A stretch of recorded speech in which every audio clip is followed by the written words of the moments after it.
They made fun of me because I was quiet. There's a myth that homeschoolers have no friends and we have no social life. Growing up, I felt like faith was kind of shoved down my throat.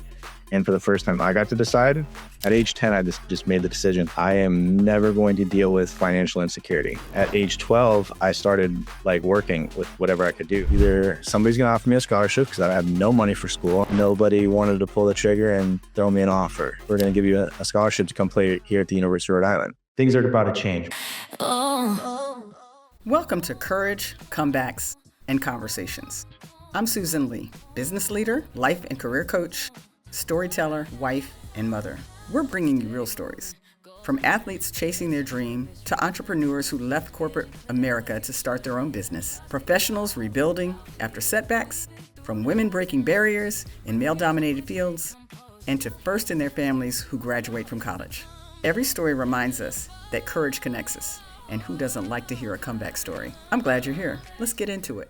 Welcome to Courage, Comebacks, and Conversations, where we talk about real journeys behind success, the pivots, the pauses, and the powerful comebacks that shape who we become. Today's guest is a young man whose story is all about resilience and reinvention. He grew up in a large, faith-based family where times weren't always easy, but those lessons built his foundation. After college football and dreams of going pro, life took him in a new direction, from cleats to commissions. Now he's carving his own lane as an entrepreneur, determined to build not just income, but legacy. We're talking about what it means to redefine success, create opportunity where none existed, and trust the process even when the plan changes. Let's get into it. Hi, Caleb Warren. Hey, what's going on? Hey, I'm doing good. How you doing? I'm doing well. Thanks for having me. Good. Well, thanks for coming. Listen, Caleb, I have to tell everybody in the audience, I met you. A lot of the people that come on this show are people that I've met through my son. You and my son went to University of Rhode Island and played football together. And what I find really interesting is that most of you guys who have played sports have really interesting stories on your journey to play sports and on your exit out of sports. And so today I'd love to talk to you. I'd love to find out a little bit about your beginnings. And I'd like to understand how that motivated you to where you go. So tell me a little bit about your childhood, where you grew up. You know, I know we're both in Florida right now. So tell me a little bit about your childhood. Yeah, I grew up in just outside of the Tampa Bay area in this city called Brandon. Growing up, it was kind of small, and now it's like one of the more bigger cities that's actually near Tampa. Traffic did not used to be hectic, and now it's insane over there. Grew up in a considerably, it was a large family. I was the youngest of 5 siblings. The church I grew up going to, we were actually one of the smallest families in our church. The average kids in that church was like eight or 9 in those families. So we were considered small, but to the rest of the world, we were actually considered a little bit bigger. But yeah, I grew up, I was homeschooled from start till I actually got to college. Never stepped in a classroom until I did get to college. So that was a huge wake up call. But yeah, that's kind of like how I grew up and everything about that. So who homeschooled you? Was your mother doing the teaching? My mom did a great job just raising us. It's crazy because again, she had to homeschool all of us. So, and each one is at a different level. So I'm the youngest. She actually started me a little bit earlier because I wanted to play as a young child and none of my siblings would play with me. And my mom was just like, okay, let's just go ahead and get you right into school. Right. So technically I started a little bit early. I don't know really what that made a difference in, but considerably I did start early. But I mean, I'm sure it was a huge process for her because again, she's teaching my oldest sibling, my sister Laura, who's 15 years older than I am, all the way down to me.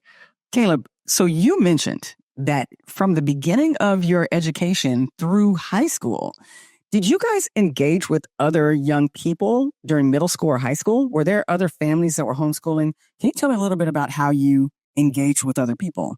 Yeah. There's this, I would call it a myth that homeschoolers have no friends and we have no social life. The funny thing, where I grew up in the Brandon area or the Tampa area, homeschooling is actually pretty big. So I spent all my time around other homeschoolers.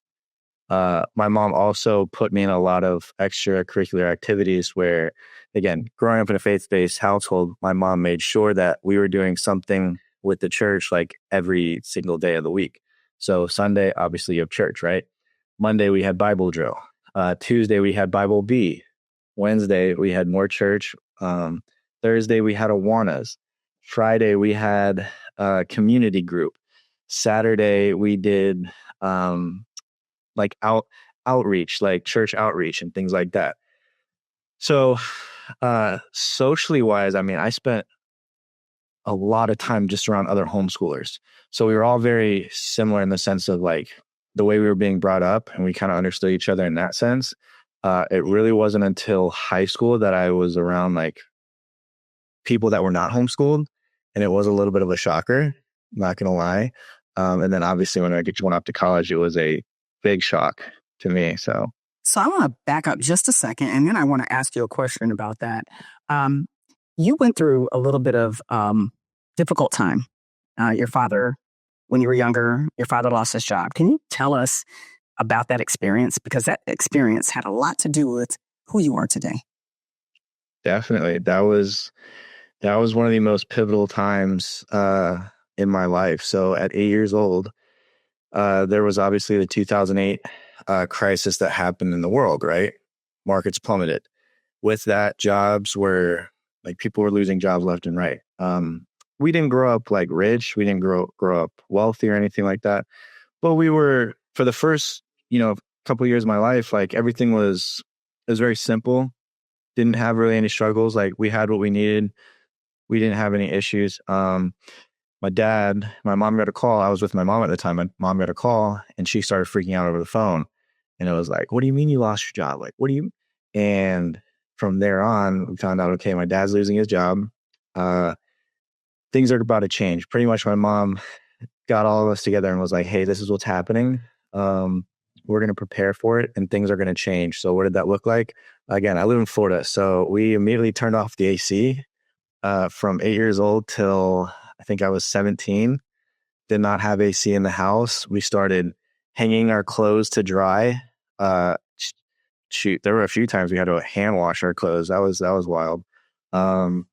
Food was, I would say my parents did a really good job of feeding us. Mm-hmm. Now, was it the best food ever? No, we ate a lot of pasta because at the time pasta was super cheap and we could get a good amount of it. So we ate tons and tons of pasta.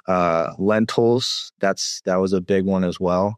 And we got a lot of salt. So learned to really live off of those two things. I remember one of my favorite things was like if we got a rotisserie chicken, right? Like rotisserie chickens are like the big treat for us. So that was essentially what I dealt with from like age 8 till about 16. My dad obviously, tried to do things to obviously provide. We made it.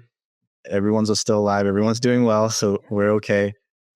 Never lost the house, never lost anything too big. I think one of the worst times it got down to was we got down to one vehicle. And we had one vehicle and then we were a family of 7 and the car fit 5. Yeah. So what did you guys do? What did you guys do? We had to figure it out, sitting on each other's laps and whatnot.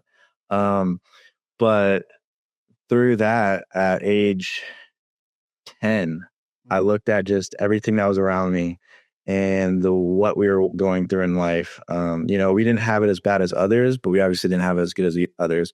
And just for myself personally, just looking at everything, I was like, okay, at age 10, I just made the decision. When I'm in this same situation, when I'm in this place in my life, I am never going to deal with financial insecurity. Mm-hmm. This is not going to be something that happens to me. So throughout that time, from, like I said, age 10, at age 12, I started like working with whatever I could do. That meant going around the neighborhood, seeing what kind of odd jobs I could pick up. Started working on farms. So I worked on a cow farm. I worked on a blueberry farm all throughout high school. I went and I hung door hangers on people's homes. I did just all of anything that I could really figure out, I would do to find jobs. So yeah. That speaks volumes to work ethic. I think when young children go through adverse situations, it really causes you to mature early, and you decide at that time what you want your life to look like. And a lot of people don't realize that when you go through adversity early. So for anybody out there, that's listening and has gone through an adverse situation, keep listening, because I want you to hear Caleb's progression in life. Now, you just mentioned to me that it was a shocker to you when you got to high school. Tell me about the shocker from everybody wasn't homeschooled. Yeah. I was homeschooled, right? And we were part of a homeschool group. So I played sports starting in the third grade, all throughout high school and into college and so forth. But I only ever played with homeschoolers. In high school, my freshman year, the AAU basketball team, they recruited me basically to come play for them. And it was the first time I stepped outside of the homeschool group to go play with either private or public schoolers. And I was just in a totally different world. The way they spoke, and I'm not meaning like they were vulgar or anything, just in terms of the lingo that they spoke with, the way that they acted, the way that they were just as people. They made fun of me because I was quiet. Truth is I just didn't know how to talk to them because they were saying things that I didn't understand at the time. The only thing I knew was basketball, right? So I played AAU basketball with people that I had never met before. Yeah, went through a whole season doing that. And then my junior year of high school was the first time I stepped onto a football field. And then I went and I played for a private school. So that was my first experience ever getting into like that space, like the school space of that side. I stepped into one classroom one time. One of the teammates invited me to go to a study hall or something with them. And the teacher, like, I was there for like 2 minutes and the teacher like looked at me and me like, get out. So that was my introductory to the classroom setting. Now, why did she tell you to get out? I don't know. I don't know. I think she just saw that I wasn't there. I wasn't in uniform. Okay. And she was like, who are you? And they're like, oh, this is our teammate. And she's like, okay, leave. Well, Caleb, playing for an AAU basketball team in high school, most kids that play AAU basketball start when they're like 5 or 6 years old. So that must speak to your athletic ability. So I'd love to talk a little bit about how you ended up at Rhode Island and how you ended up playing football at Rhode Island. Yeah. Like I said, I mean, I played volleyball, basketball, and soccer from since I can remember, all throughout high school. Obviously, I played football like with my friends. Like, we played pickup football all the time, and I loved it. But I never actually I played flag football in middle school. Scratch that. I did play flag football, but I never played I never put on pads or anything until my junior year of high school. The school that I played at actually welcomed homeschoolers to come play for their team. A lot of my friends who've been playing football for a very long time were like, hey, you need to come play. You need to come do this. And my mom actually did not want me to play. She pretty much made it very apparent that I was not going to play. Somehow, she eventually was like, okay, we'll let you try it. Right. And that was my introductory to football. From there, my junior year, I played defense. I was a defensive end and linebacker. I didn't even really touch the offensive side of the ball. Played on a decent team. My senior year coming back, we had a lot of seniors that left. My high school coach said, hey, we're going to put you at wide receiver, and that's where you're going to rock. And leading up into that point, there was a guy, his name was Marshall McDuffie. He played with the Bucks back in the day, and he looked at me. I was like, hey, I think you have what it takes to play at the collegiate level. I want you to come train with me. So I spent the entire summer leading up to my senior year training with him, working on my skills, just getting better. Played my senior year at wide receiver. Actually, the last 3 games I played QB because our quarterback did get hurt, and they threw me in there just to see what I could do. And yeah, I had a pretty good season. My team had a terrible season my senior year. And then pretty much when I got done, I had a lot of coaches like come look at me, come talk to me. Nobody wanted to pull the trigger and throw me an offer, So I was like at this point where I didn't know what I was going to do. I just looked at it and I said, okay, two things. Either somebody's going to offer me a scholarship because I have no money for school and there's no shot that I'm going to take out any student loans to do that. Or I'm going to go start like working in construction or something, just enter the workforce. That was the thought. 2 weeks before signing day, my college coach, Mike Flanagan, came in. He hit me up on Twitter and said, hey, what's your number? I'm going to give you a call. Gives me a call. And he said, hey, we like what we see on tape. We're going to give you a scholarship to come play here at the University of Rhode Island. He was there at my house later that week, talked with my parents. And that was that. Pretty much like they were the offer. I liked him. I'd never been to Rhode Island. I never really spent much time in the Northeast. And I was like, let's do it. This is what I was wanting. So that's how that happened. So now you've been homeschooled all the way up until you got out of school. You've had a consistent connection of friends. You've gone to a little private school and realized that there's a whole different culture out there. And then now you go to college where there is no regulation.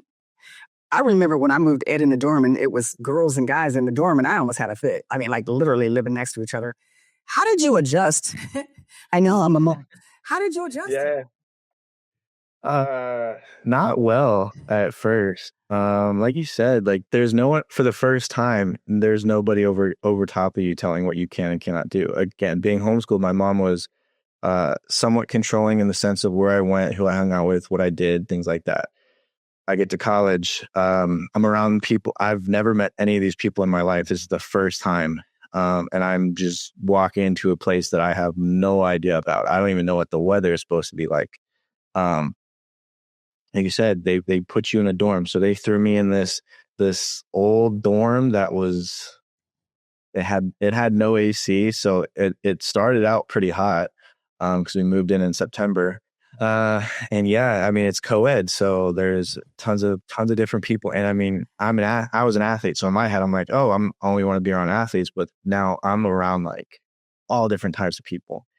And so for the first year, it was like figuring out, okay, like I make the choices now. Like I make my own decisions. I get to decide what I want to do. So consequently, this is my first time ever in a classroom. I had a 1.7 GPA after my first semester. Pretty much everybody, I felt like I was lied to a little bit because everyone told me like, oh, if you just go to class, you do the work, you do your homework, it's going to be impossible for you to fail out. I was like, okay, that sounds fair to me. Yeah. That's what I did. Nope. I was on probation after that. So I had to pick it up in school and actually learn how to study and things like that. But one of the biggest impacts that it had on me was just the fact that for the first time in my life, I got to decide whether or not I could decide who I hang out with and what I do with my time. So growing up, I went to church every Sunday and Wednesday, like minimum. Now nobody's over top of me telling me that I have to go to church. Mm-hmm. Now nobody's telling me who I have to hang out with. Nobody's telling me what I can and cannot do. No one's telling me what time I have to be home, right? Mm-hmm. So I definitely just drifted super hard. Like I said, first time growing up, I felt like faith was kind of shoved down my throat. And for the first time, I got to decide. And so I kind of said, hey, you know what? I'm going to see what's out here and just live life. And that's what happened like my first year for sure at the University of Rhode Island. So this is interesting to me because you're coming up into a school, you're having to readjust to academics, and you're working with the discipline of playing at a Division I school. So there's a lot of practice, there are a lot of meetings, there's a lot of balancing your schedule, trying to make sure you eat, and I mean, forget fun because that probably doesn't exist except with your teammates. Tell me a little bit about your football experience. I know that the team had a lot of evolution, the coaches evolved, but tell me a little bit about your experience at Rhode Island playing football. It was tough. It was extremely tough, especially it wasn't until like late in the season that I started to actually catch on. Like I got to play on special teams my freshman year. But when I walked into camp, I felt like the smallest dude in the world. I just felt so little. You're not small. Like how tall are you? I'm 6'2". I'm at like 240 pounds. I walked in, I think I was 6'2", 215 pounds. So even at the collegiate level, that's not small. Like that's actually pretty big. But again, I never played with anybody like that. And in high school, I was one of the biggest guys on the field at all time. So walking to the Division I collegiate level, everybody's either the same size as you or they're bigger, and they're faster and they hit a lot harder. So just walking into that, I'd only played football for 2 years at this point. Was not in the scheme that I played in high school was super easy. And I walked into a program where I had to learn everything for the first time. They signaled in. I never knew it was like learning sign language. Like that's how it felt, right? All my teammates were like, "Oh, this is what we did in high school." I'm like, "Dude, we called the plays. We had a little wristband. They just said a number and you look at it and you're like, oh, this is the play." So they're signaling in plays. I have to run the signals and I keep messing those up constantly. Everybody's bigger, everybody's faster. The game moves so much faster. And I'm having to adapt like on the fly. And at the collegiate level, I mean, at every level, they don't warm you up. They just throw you in there. Like this is the system. Get with it. Caleb, what I do know is you did get with it because I remember you and my son were in the same year. And I remember your junior year, you got a lot of looks from pro teams. Tell me what happened your junior year. Well, I mean, I didn't continue to suck at the time. I obviously got better. And I worked really hard. That was the thing that I knew I had on my side was I was going to outwork everybody. And I worked hard my freshman year. I worked hard my sophomore year. Then we had COVID where we played 3 games and that was it. But I continued to work hard. And then my junior year rolled around. We had new coaches step in, new players, new systems, new everything. And actually like started to get a lot of looks. And after the first 3 games of the season, scout from the Bengals walks in, or I'm going up to the coach's office and I see a scout from the Bengals. He's there. I'm like, oh, okay, that's cool. There's seniors here, so he's probably looking at one of them. And I go to the office to meet with one of my coaches, and then the offense coordinator comes in and he's like, hey, that guy you saw out there, he came to talk to me about you. So you're doing something right. Like continue to do what you're doing. And I was like, oh snap, this is real. Like this is a dream that come true. Like this is really happening. So from there, I just continued to do what I was doing. Had a great junior year.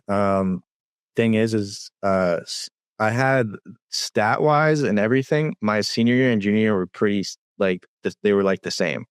I think professional teams, they want to see like a little bit of a lift in your skill level or stats and whatnot. So I was pretty much the same on my senior year and junior year. So I didn't have as many looks as I thought I was going to, but I mean, God is good, and he still helped me get to where I wanted to be, which that call during the draft, Seahawks called and said, hey, we're gonna bring you in and we're gonna give you a shot. So wow. So tell us about that. Tell the audience about that experience. Yeah.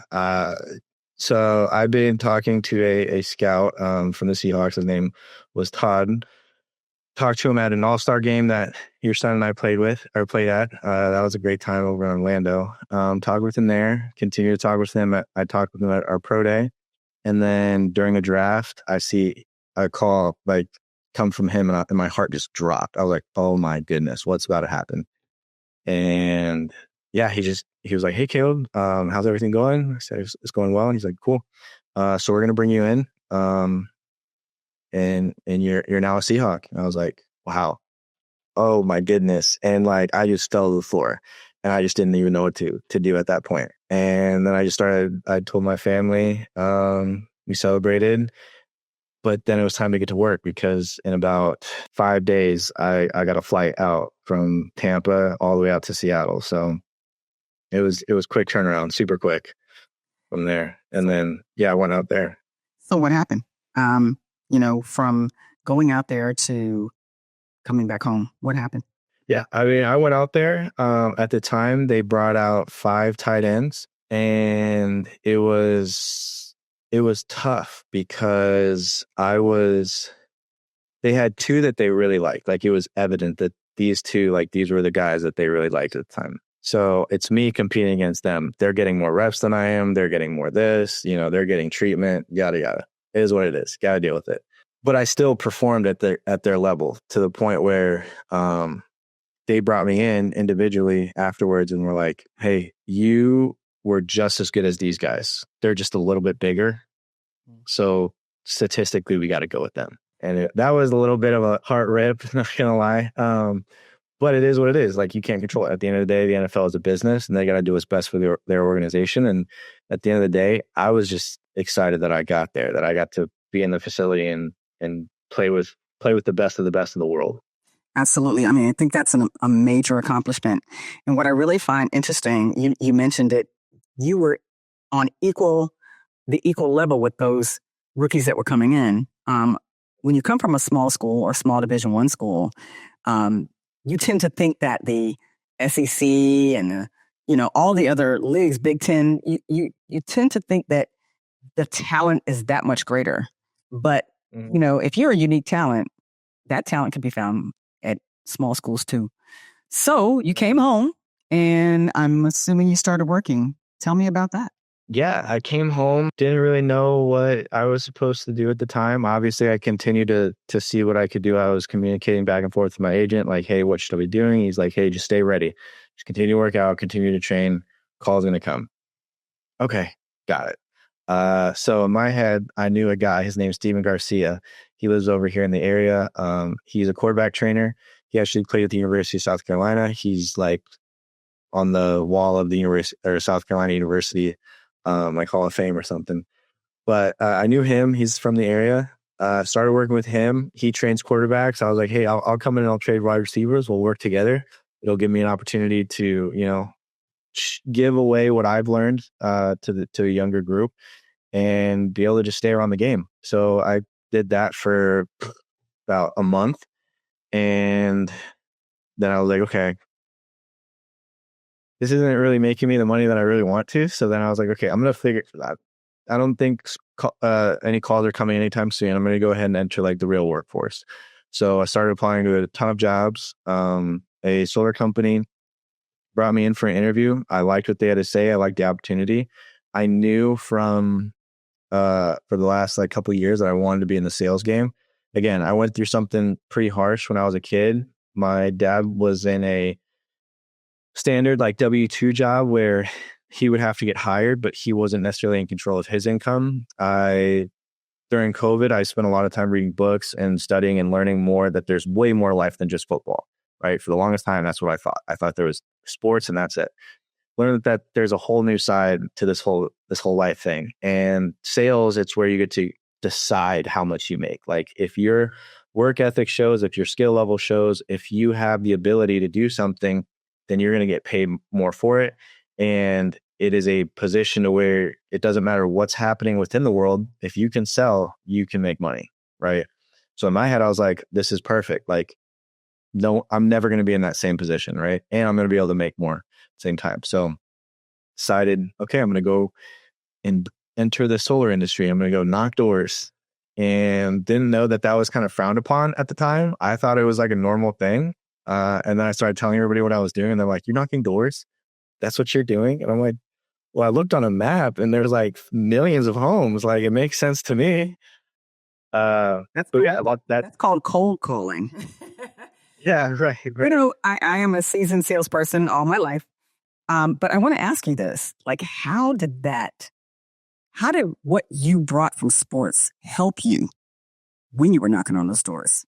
Yeah. I mean, it's the same to me. Like, that's what I liked about it. That's why I like sales in the first place. I grew up, I played sports. That's what I knew. Sales is just, in my opinion, it's an adult game, right? Sports are a child's game, and then sales is like an adult game, right?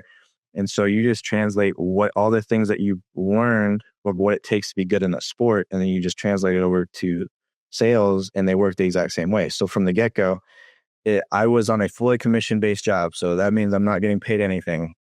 Nothing's guaranteed, right? But I knew if I outworked everyone, because that's what I could control. I necessarily couldn't control how I spoke, the objection handling, the scripting. I didn't know what I could control at the time. All I knew I could control is my work ethic. So for like the first 5 months, I worked 7 days a week. I would wake up, go to the gym, and then go out and knock doors pretty much all day. And my first entire month, I made $0. Didn't do anything. And then I got one. And then literally a couple days later, I get another one. And then I get another one. And then they just start to stack on top of each other.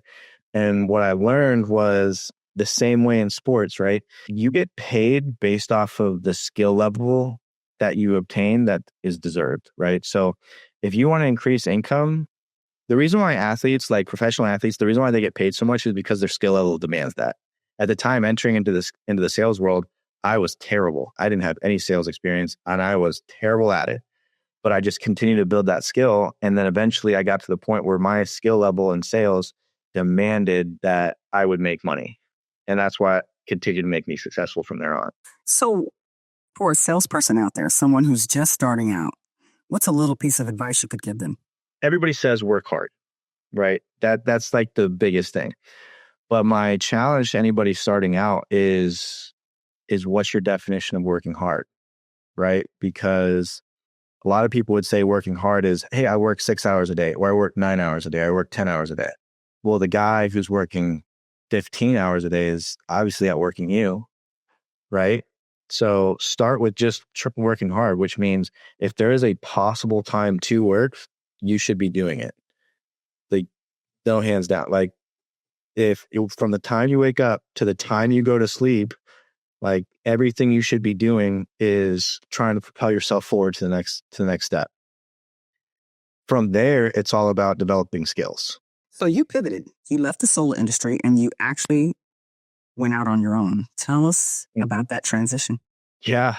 So in July of this year, like you said, I pivoted. Felt like I accomplished everything that I wanted to accomplish in that solar industry.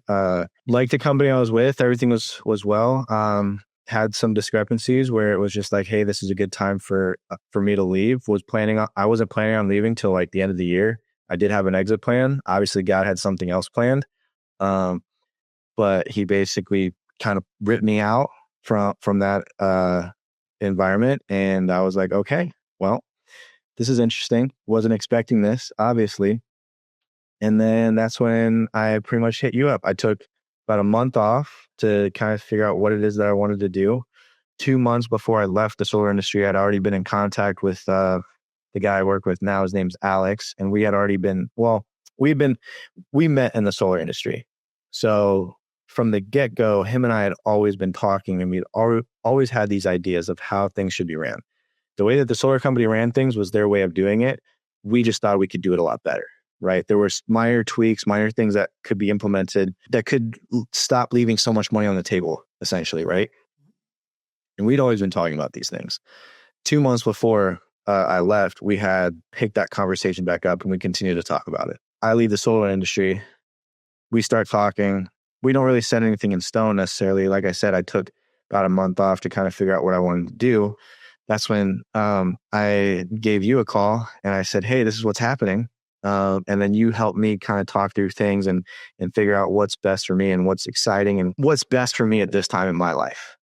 Right. And had a lot. What's really cool about the sales world is you'll never be without a job, and it's very easy to get hired. Where right now, a lot of people are complaining that, they're not able to get a job. And I'm like, dude, I left one job, I applied one day, and I was having interviews the next. So that was cool to see. And I had a lot of different opportunities. All sounded amazing. All were great, but just decided, hey, at this time in my life, if I were to do something where I would essentially take a pretty big risk to take a pay cut, not make as much as I was making before, potentially not make anything, potentially go negative, this would be the time to do it. So that's what I decided on doing. I decided to go ahead and start my own company called NextFlow AI with my buddy Alex, and just the evolved of what it's came from when we first started till now is it's crazy. Tell us about NextFlow AI. Tell us what that is. Yeah. So NextFlow AI is it's a data as a service / cloud automation company. And what that means is what we essentially we track behavioral intent, right? So essentially within the buying process of individuals, they have their own intent or their own behavior of what they're doing. What does it take for them to be aware that a product exists, aware that they have a problem, figure out what the solution is, and decide, I want to buy a product, right? There is a behavior that goes on. And essentially what we do is we track individuals or prospects within their intent level to see where they at within the sales process throughout. A lot of people would call it a funnel, right? Or the top funnel, middle funnel, bottom funnel, things like that. We're tracking, okay, where is it that they're going to? What are they exactly searching? What websites are they landing on? Things like that. And then being able to bring them through the entire process, depending on whatever state that they're in, to the endpoint, right? The endpoint is either they buy or they just completely fall off the map. It's really one of those two things. So are you working with companies to do this? Are you consulting with other companies and helping them? Explain that to me. How does that work? Because it sounds like you're doing the research to help other companies. How does that work? Mm-hmm. So again, I mean, we work with companies. At the end of the day, I started in the solar industry, so strictly B2C, right? Business to customer. And dealing with customers, it's great. It's fun. The issue is that not everybody qualifies for what I was trying to sell at the time. The cool thing about the business to business world is just about everybody is a qualifier, right? That's not typically an objection or a thing that we run into. More so, it's like, how much are they willing to pay? That's the difference part. But in every business, the only reason why any business goes into business in the first place is to promote some type of product or service, to sell that product or service. Now, at the end of the day, what a business cares about is the revenue going up or is it going down? Which one is it?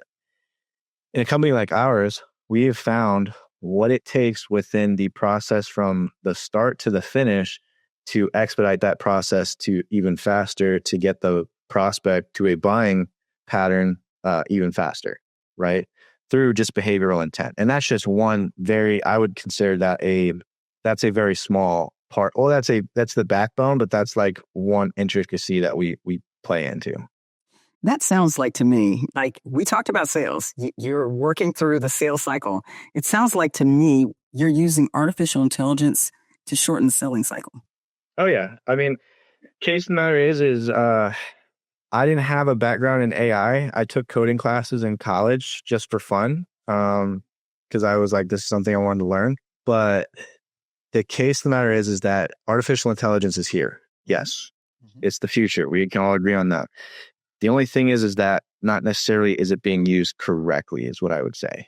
Right. And prompt engineering is a very, very real thing, right? They set up these models in a certain way to where you have to talk to it to get the right output that you're actually wanting to, but you have to talk to it the right way. Exactly. Right. Keep explaining, because this is really interesting.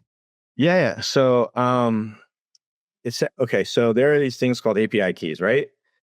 API keys? What are you API saying? Keys. API keys. Essentially, okay. API keys. So API keys are, we can consider them like a telephone, right? The same way a telephone where I can call you and we can talk to each other, right? And we can communicate.